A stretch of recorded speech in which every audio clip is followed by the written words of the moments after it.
Today's the first day, so thank you for coming. We're here for Committee Education, Environment, and Sustainability. Today is the 20th of March, 2019. Can we have a roll call, please? Calling the roll, Ms. Simon. Here. Ms. Brown. Here. Mr. Jones.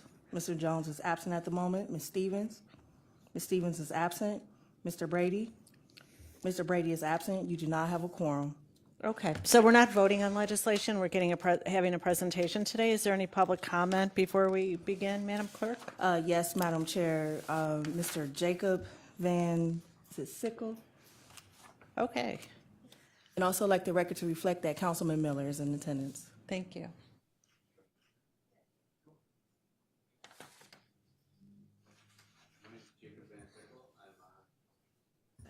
There we go. Jacob Van Sickle, Executive Director of Bike Cleveland, and I'm here to give public comment on the Department of Sustainability's proposal to license dockless bike share and dockless scooters. We worked really closely with Mike Foley and the City of Cleveland to launch the initial bike share system back in 2016, and this is seen as an expansion of the system utilizing newly developed technologies. We're excited about the possibility of expanding this outside of City of Cleveland borders to expand it into some of the inner ring suburbs. So this type of technology can be used more as a form of transportation across the county. So, thank you. Thank you. Anyone else? No, Madam Chair, no one else is signed in. Okay, so we do have minutes from February 20th. We don't have a quorum, so we can't approve them. So we'll move on to the next item. Matter referred to the committee. Can you read that, please? Ordinance number 2019-0004, enacting Chapter 721 of the County Code, authorizing bicycle and scooter share licensing. Thank you. Do we have anybody here to present on this ordinance? Director Foley, good afternoon. Good afternoon. Thanks, everyone. Mike Foley, Director of Sustainability for the county. And we're here to present on the ordinance that would allow for the county to set up a bike share, scooter share operating permit or license. And so I've got a quick PowerPoint I wanted to walk through and then take questions. And I've got smart people here, including Jacob and David Boss, as a city planner from Lakewood, and Jonathan Gorey and Stephanie here, who can all help answer questions. But, so this is up? Okay, good. Okay, so just quickly overview what bike share is. We've had it in existence in the county for about 3 years now with our current bike system. But basically it's a transportation program where system subscribers have access to bicycles through self-service kiosk locations that are located around the community. System subscribers sign up to pay a per ride or have memberships. So I have a membership with the current system. It costs me $10 a month, and I get 90 minutes of free rides a day, basically. And if I go over those 90 minutes, then I pay a small fee above and beyond that.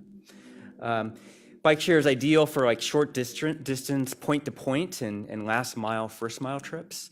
And today there was a meeting out on 32nd in Prospect. It was a nice sunny day, and I rode a bike share over there. So it was about a mile away. The little app told me I rode 1.36 miles today, and I'm there and back. So it's kind of ideal for those kind of short trips like that. Bikes can be picked up and dropped off at any station within the area's network, and we have about 30 stations, 30 to 35 hubs basically right now currently in our system. The bikes are easy to operate, and the process to locate them is pretty simple. You just pull up your phone. There's an app that comes with the system and the network and shows you where bikes are at and where other stations are at that you can go to. Our current system is Bikes. It was launched in 2016 with 250 bikes and 30 stations, and there was a goal to expand it. Funding for this system came from NOACA's TLCI grant and some local match dollars from City of Cleveland and other organizations that especially Jacob helped get together. The current operator of the system is a group called CycleHop. They're located out of Florida and Phoenix, and they run probably about 15 to 20 different systems throughout the country and Canada. So they've got Hamilton, they've got Phoenix, they've got Atlanta, cities like that they operate currently in. Our contract with them is that we own 100 of the, they own 100 bikes, we own 150 bikes. This is how the money from NOACA came down. We had to actually physically own bikes. So we actually own some of the bikes that currently exist. Our contract with them ends in 2021. And the system is a docked system. So you've got to, for the most part, some exceptions, but you pick a bike up at a dock. We've got one right outside the front of the building, outside. You pick it up from a dock, you put your code in, you jump on and you ride it around, and then you usually drop it off at another dock, right? So that's kind of how the system has been operated. And that's how, when we started this system in 2016, that was how most of the cities that ran these things, that was how the systems were operated. There's been just a huge disruption in kind of the bike share universe. So where, in 2017, the bike share world was changed dramatically with the introduction of dockless bikes and scooter share companies. So basically, instead of having to put your bike at a dock, you'll have a bike that has like a caliper on the back, and it'll self-lock to itself, so that you don't need a dock anymore. And scooters, you can park it wherever you want to park it at, and as soon as you turn it off, you're done. Your ride is over with, and it'll self-park. You don't need to lock it to anything. And I should add that these bikes and scooters all have little GPS systems on each device or each vehicle. And so they're easily tracked. So it's one of the things that the scooter and bike share companies don't worry about is bikes or scooters being stolen or lost. They can always find where these things are. In fact, in our system, in 250 bikes, I don't think we've lost or had any stolen over the 3 years. So you can keep track of these things fairly well. Let's see, a few private companies have developed these bikes in the dock and that could lock to themselves, as I talked about, where you don't need a station or organization to kind of where you have to put docks or bikes back to.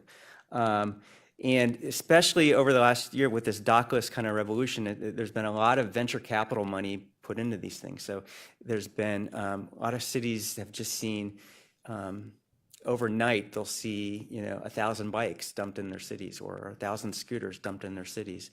And especially in Asia, a lot of this has been, there's a lot of venture capital dollars in Asia that's put a ton of money into this. There's memes on the internet basically of just, Asian cities that are just, thousands and thousands and thousands of bikes and scooter share companies or bike share companies all competing with each other. And the bike lanes are not, you can't ride on the bike lanes anymore. You have to ride in the streets because the bike lanes are all filled up with bikes and scooters. So it's kind of this phenomenon that's been occurring. Let's see, okay. We got a short video, just kind of walks through this, if I can figure this out well enough.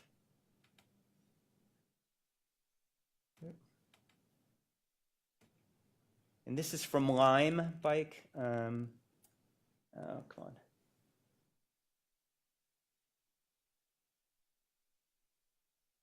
Lime is one of the operators of both bikes and scooters. And I can't get this thing to work. Oh, here we go. Okay.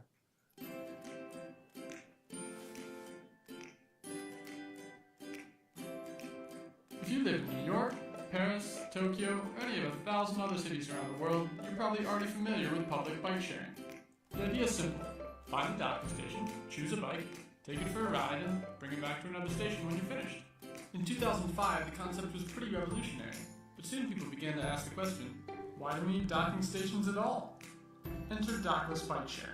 It's the next big step in sustainable, affordable urban transportation. With nothing more than a smartphone, you can locate and unlock bikes almost anywhere in the city, even right outside the front door. Once you're finished driving, there's no need to look for a docking station, so you lock your bike back up at any legal bike parking area, and that's it. Each 30-minute ride costs about $1, so it's cheaper than public transportation. It's also a really fun and healthy way to break up your morning commute.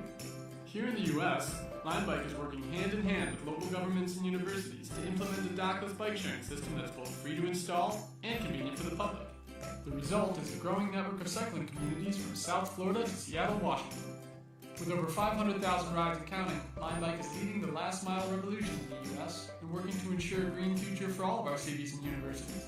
Lime Green, to be exact.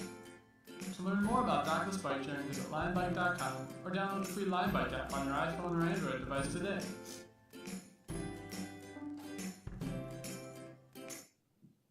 So just to be Can we clear. play that again for Councilman Jones? I'm kidding. Madam Clerk, please recognize Councilman Jones. And just to be clear, we're not advocating or supporting Lime, but they just had a nice catchy video with nice music behind it.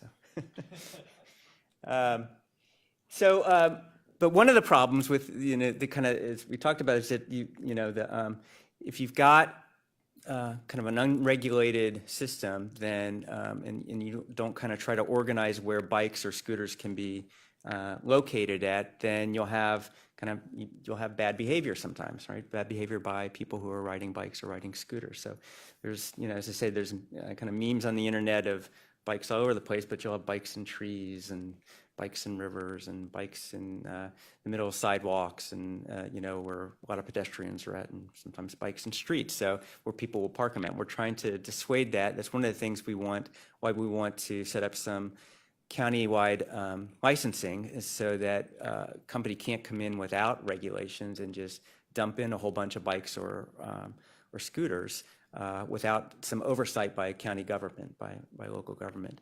And I do want to say, we want to encourage operators to come in. We think this is a great way for people to get around. There's all the kind of benefits that have been talked about. There's last mile, first mile. It's healthier. There's this funny thing I want to show you, but we've got the report of the current system. I think it's in the package that you got of the system report for UH bikes. We've had over 11,000 people sign up and become members who've ridden the bikes at least once. They have traveled 112,000 miles on bikes, taken over 57,000 trips, reduced CO2 by almost 100,000 pounds. But, and interestingly, and maybe this will happen today, calories consumed or burnt have been 4,499,191 calories on these bikes. And I don't know how you count these things up, but there's some algorithm on that. So maybe today, in a nice day today, we'll get over 45 million calories burnt. So, but you can count. These are things you can count, and so there's a health component of this that we think is valuable, right? But we want to organize. We want operators to come in. We want bikes and dockless bikes and e-bikes and scooters to come in. But we want to kind of make sure that we've got some control and oversight over how they operate into the county.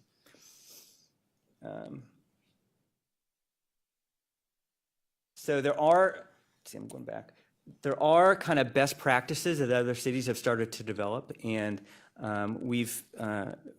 Jonathan from the law department has kind of started compiling a list of best practices that we would put together in a kind of permitting or licensing format. So, if someone comes into the county, you've got to abide by, these safety regulations, these ethical standards and data laws and operation and maintenance procedures. So we would make sure that as we get the permission to develop this licensing scheme, that we're going to, work to, and we're going to work with the city of Cleveland to develop kind of best practices, basically, on how operators will come in and operate.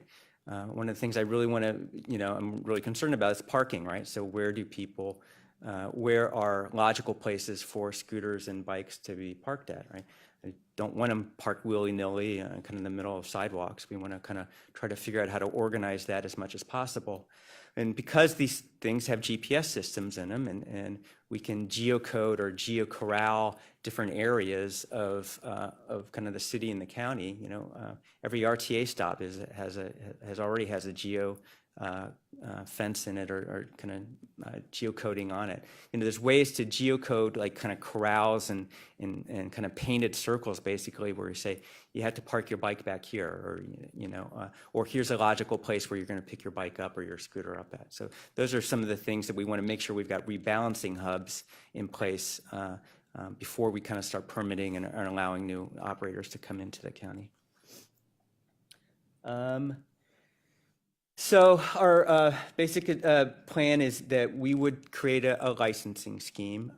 We're working with the city of Cleveland, who is going to be doing a separate right-of-way permit. Most of these, Cleveland's sensitive about this. Most of the bikes or scooters are going to be in the city of Cleveland. And as we've kind of developed our thoughts around this with them and other, especially inner ring suburbs, is, we want to both minimize the amount of kind of hurdles that operators will have to jump through to come into the county, into the community, but also we're sensitive that Cleveland's going to have a lot of kind of, a lot of more oversight they want to have, and they may want to pull an operator's right-of-way permit if they do it. So the idea is that we would create a license, city of Cleveland would create a right-of-way permit, and that our regulations for both of those would mirror each other. So we've kind of got a draft of what we think makes sense, and we've sent that over to them. They're looking that over, and we're going to try to make sure that we coordinate as much as possible. We want to have, so there'd be a licensing fee. Not sure what that number is. We can do it either by, just a fee to come in, or you can also do a fee per trip. One of the things that we want to do is we want to expand this out to the suburbs, to first ring suburbs especially. So Lakewood and Cleveland Heights and Shaker and Euclid have already kind of started thinking about where logical rebalancing hubs in their communities. And we want to think about, how to make sure that as, this first wave of, kind of this pilot, I guess, coming in, at least get some bikes out to the first ring suburbs on the east and west side. City of Cleveland right now is in the middle of developing at least 50 to 75 kind of geofenced or geo-hubbed locations where they want to make sure that there's at least some basic rebalancing in the system. So those are things that we're working through right now. We would sign a memorandum of understanding with cities. One of the things, as I talked about, we want to minimize the hurdles that operators have to come in. So we're trying to say, the county would have a license and the city of Cleveland have a permit. We're trying to minimize the permits or licenses that other suburbs would have to or create themselves. And at least in our discussion so far with kind of the logical first ring suburbs, they're all okay with that, right? Any city, as I understand it, can opt out of whatever countywide ordinance we create around this stuff. But so far, folks have been amenable and haven't wanted to kind of think about their own regulations around this stuff, to be honest with you. They're willing to kind of work with us on it. So it's, I don't know, I think that's for the most part where we're at. One of the things we're thinking about down the road is that the current system is called Bikes, and it's operated by CycleHop. And we own bikes, CycleHop owns bikes. It's called Bikes because CycleHops themselves, when they came in, they got a sponsorship from university hospitals, and that contract expires at the end of 2019. And so I think one of the things we're trying to think about is that, if we're trying to develop a network, I don't know that we want one company organizing their own sponsorship opportunities. And I think that maybe what we want is the county organizing a sponsorship opportunity for the whole network, and that we would probably either, one of the things I want to discuss with you guys is how should we do that? But I would like the county to create it, so that every geo-hubbed location where there's green paint, and there's a sign saying this is the Bikes network, right? This is where you can pick up your bike or scooter, or where you should bring your bike or scooter back. That that's consistent across the board, and that and that the county kind of sells or controls or sells a sponsorship right. So it's one of the things we're still trying to work through about how to proceed with, but it may be coming back to you at a later date. So with that, I think that is. I think for the most part, that's the scheme we're looking at, and more than happy to take any questions. And just invite Jacob and anyone else who's interested in coming up to help me answer questions, because Sure. these guys Thank are you. smart. Thanks for bringing this to us. I think it's really a great idea to provide this environmental accommodation as well as health, and people enjoy it, especially the millennials. I think it's a new way. So any questions from the committee? Councilwoman Brown? Thank you. In the event where you travel and there's no dock, what is the option for the UH bikes? Currently? Yes. So you can, they're made so that there's a lock on the side, and you can, and I did this today because when I went out to 30th and Prospect, there wasn't a station there. You can actually lock it up to a fence. It's kind of this, it's a little bit awkward. You got to move the. So it's equipped with a locking device in the Yeah, event that you go where there's no place where there's a dock. Okay. Yeah. And then with regards to the expansion and regulation plans, the orange box numbered 5, it speaks to an RFP with NOACA dollars where one vendor would be utilized for infrastructure. Can you elaborate on yeah. what that infrastructure would be and how that would work? Yeah, so we won an award from NOACA last year. So the first UH Bikes current system was came through NOACA dollars. We applied for expansion because we wanted to expand the system. When we expanded the system, it was based on the thinking about the current system, where we'd have to buy docks and we'd have to buy bikes, and then kind of the whole. Scooters have come up and dockless bikes have come up. So, so basically, we've got available to us, the city and the county, about close to $600,000. And our thought is that we're going to do an RFP for at least one main bike share vendor. So, scooters are kind of the trendy, cool, hip things. NOACA has given us money for bikes, and we want to see bikes. So that we will do an RFP.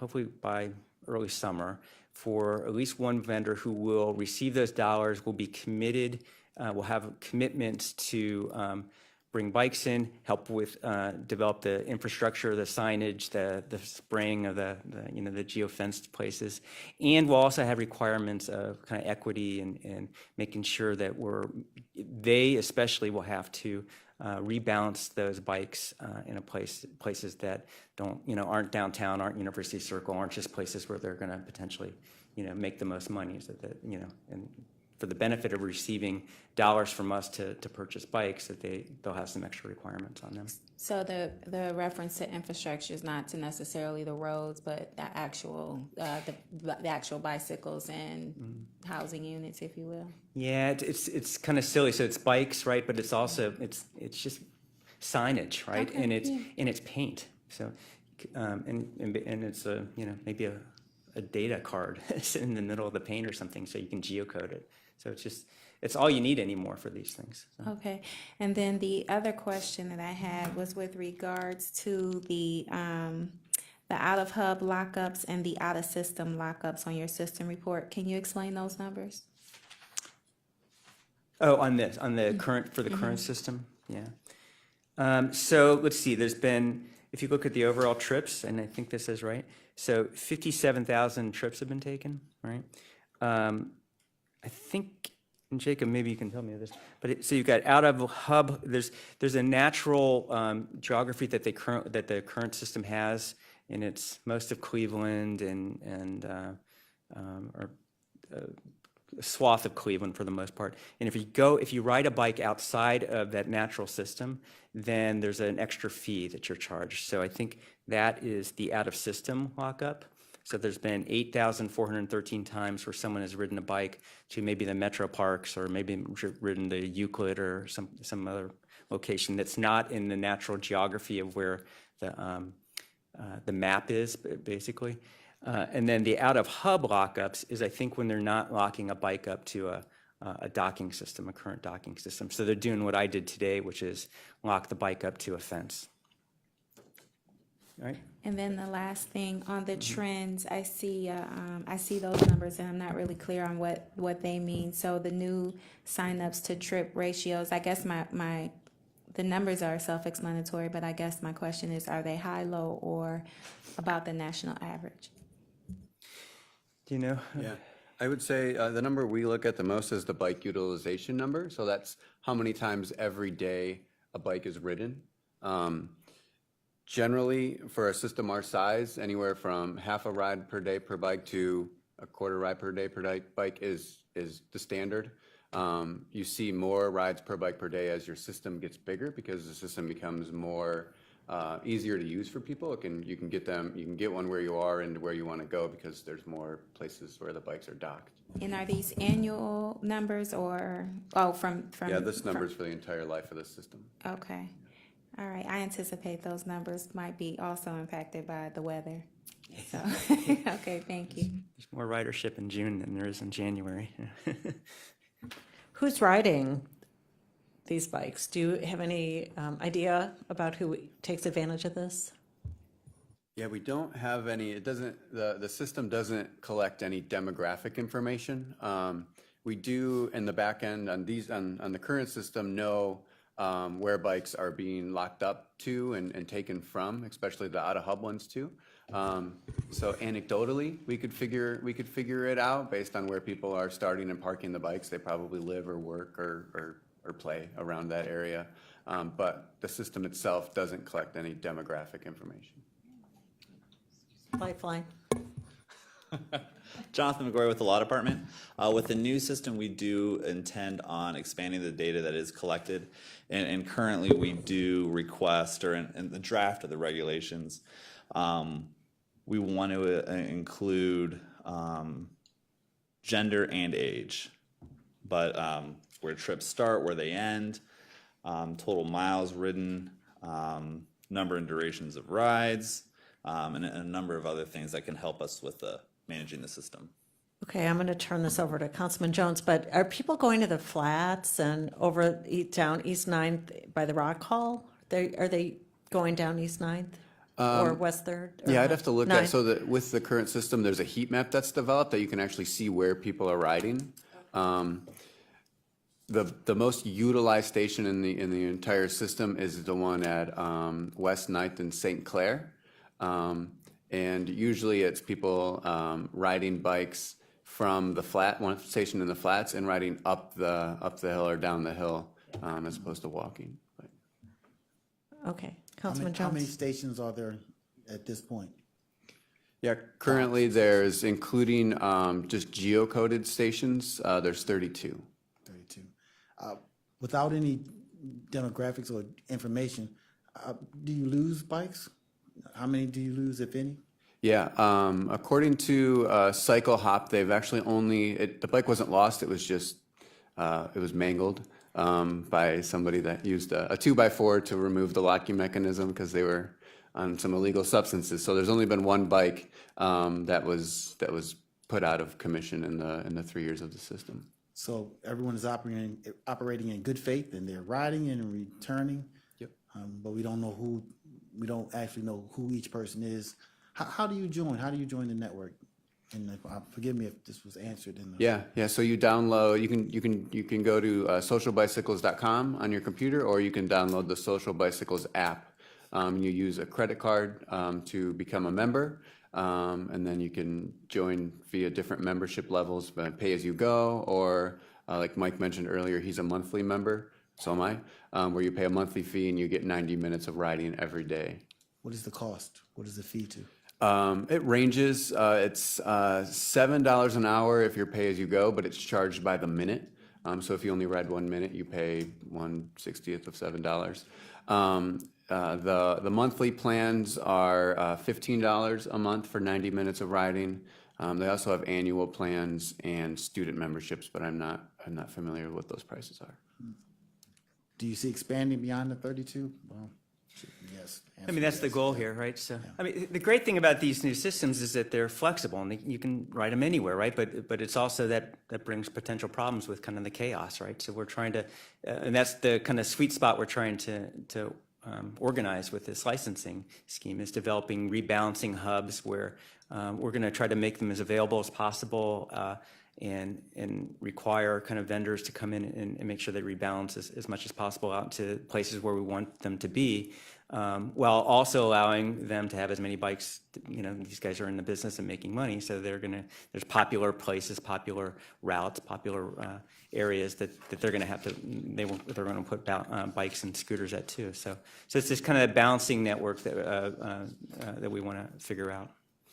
And when you mentioned the dockless bike sharing, where you could just lock the bike anywhere, is that, and that's happening right now, that people locking it somewhere beyond the 32 stations? And It's pretty infrequent, but it's possible to do it with the current system. And it's allowed. But with the new systems, I mean, you should know, they don't even make the bikes that we've got downstairs anymore. So the industry has changed so much in the 3 years since we developed this, that those bikes aren't made, those docking systems aren't made anymore.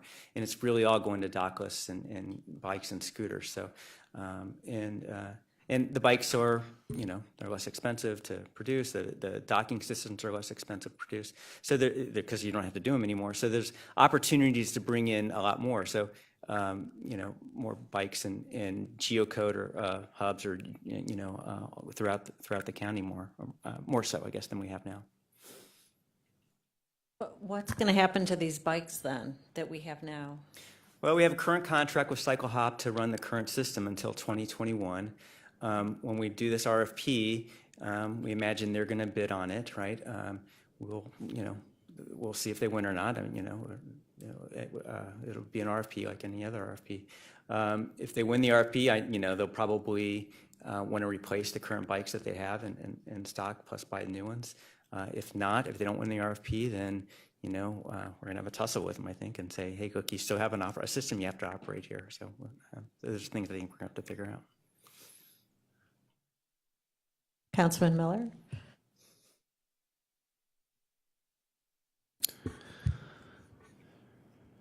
So, if Cycle Hops wins the RFP, do you expect that they're going to convert to a dockless system? That would likely happen, yes. And are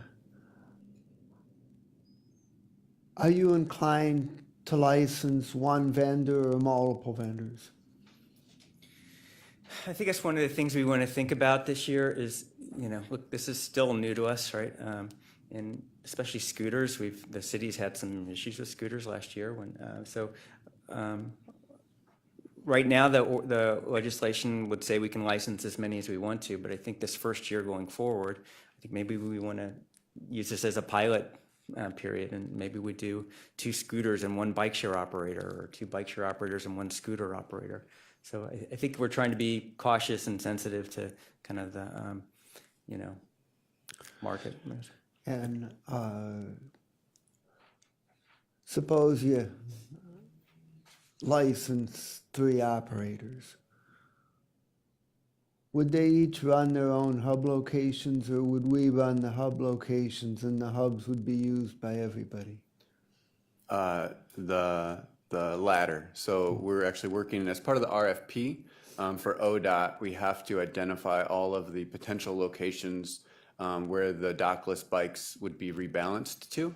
So we would require, in addition to the vendor selected as the RFP, any vendor that receives a license, they too would be required to balance to these predetermined locations at a set amount based on the operations agreement. And how often do you anticipate the rebalancing would be required? I think a lot of it will just depend on usage. I don't know exactly what the licensing agreement says, but I imagine every day or two, depending on how often the bikes are moving around. For example, the current system UH bikes, last month they rebalanced, I think it was 60 bikes. So they probably went out once or twice a week to put the bikes back where they were supposed to go. But in the summer, they rebalance them every day. So, since we currently don't have legislation in place, is there anything to prevent an operator from dropping off 500 bikes in various locations around the county and running an operation starting tomorrow? No, there's not. When it happened last year in Cleveland, Bird did that with the scooters, and And the city wrote a letter to them, and I think they just negotiated. Bird pulled back, but I don't know that there's any official prohibition that Cleveland has. But right now, so my sense is that if someone wanted to come in and drop 500 scooters or bikes or 1,000 scooters and bikes, they could just do it and operate willy-nilly. I'd note, though, I think one of the reasons a lot of those companies do that, I had a conversation with Bird when they did it in Cleveland, is to kind of push the conversation forward, to get city leaders and county leaders to start talking about developing regulations for these things so they can operate legally. And I think, I've talked with a number of the operators, and they know that this conversation and conversations with the city are happening. So I don't imagine that happening in Cleveland, because we're on our way to getting to what they want. So it sounds like their program was successful. I would say yes. I would also note, this is probably separate, but when the Bird scooters were in Cleveland, they were in Cleveland for 6 days. I looked at the report for UH bikes, and ridership on the bikes was actually up 25% over the previous period. And the Bird scooters were getting about 7 rides per scooter per day. So it wasn't necessarily the two competing. I think they both had, different users and probably different destinations. I certainly wouldn't want to ride a scooter across the city, but I would ride a bike. But I might ride a scooter to, get lunch around the corner from my office. The 32 docking stations, are they all downtown, or are they in, can you break it down by county district where they're located? Yeah, so all of the current UH Bikes rebalancing docking stations are located either downtown, near West Side, near East Side, and University Circle. So it's a Councilman pretty Jones. limited network. Right? Yeah. The goal of this legislation is to allow expansion into inner ring and start to pushing it out. So- Yeah, the hope is, we get enough interest from vendors that we can blanket the city of Cleveland, reach every neighborhood with dockless bike share, and also the inner ring suburbs as well. Any county dollars involved? We had some match dollars, and I forget the amount, but for the first iteration, I think we had $18,000 out of $250,000 or $300,000 program. So we've had a little bit of money. We were asked to kind of go forward and go grab the money from ODOT when it was available, and so we helped organize it, and we put a bunch of staff time into it and some county resources. So it's ODOT dollars. So federal dollars go to ODOT, ODOT goes to NOACA, NOACA to us. What is the total dollar amount? For the first system, the ODOT dollars, I believe, was about $250,000 plus local 20% match. For this new one, I believe the total amount is just about $500,000. Of that, the NOACA dollars are $272,000, I believe, the ODOT/NOACA dollars, and the rest is coming from City of Cleveland and local either nonprofits or businesses that are contributing to the local match that's required. Okay. Thank you. One further question. Are the scooters motorized? Yes, yeah, the scooters are electric, limited to right now 15 miles per hour. In addition, as part of this, I think we're looking for e-bikes as well for this proposal as well, just to encourage more use. An example is we do at Bike Cleveland, we do a program with seniors, and we bring out different types of bikes, and all of the seniors really love the e-bike because it makes it easier for them to be able to get around on a bike. And I imagine this system, when e-bikes are included, could make the system more amenable to older folks that might not necessarily be able to bike up a hill.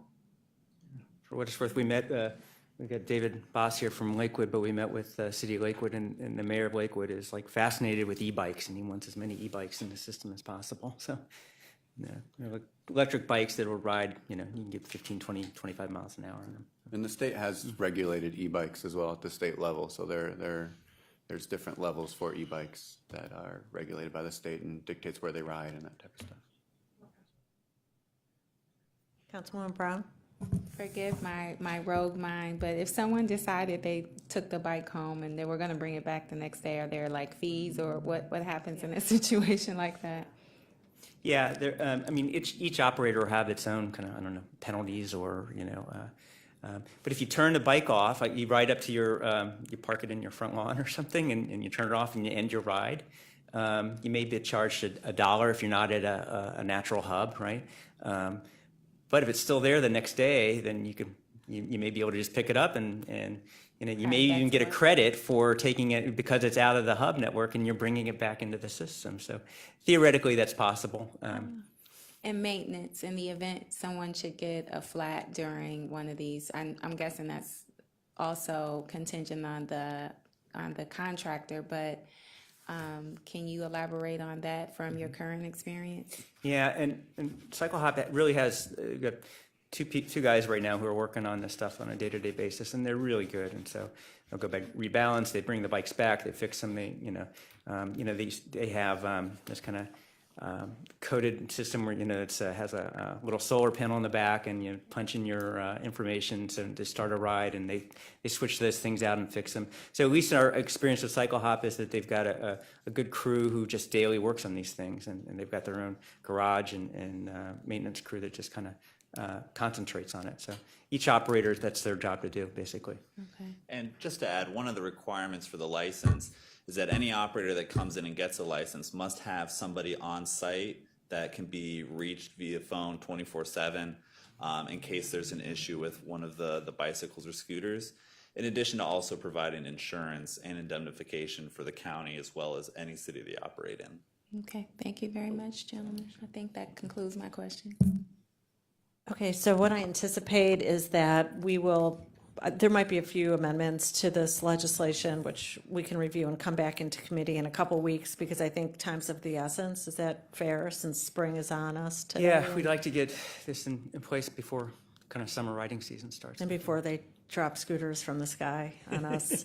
Okay, thank you. And is there a scooter available to bring next time to I mean, I'm not familiar with these scooters. So if anybody has a random scooter to show us what might be part of this regulation, I'd like to see it. And okay. All right, we'll see. And if we can have work on that. minutes. Thanks. Thank you. So minutes, I think we have a quorum now, Madam Clerk. Is that correct? So Yes. if we could just get a motion to approve the minutes from our meeting. Our last meeting was February 20th. Motion to approve?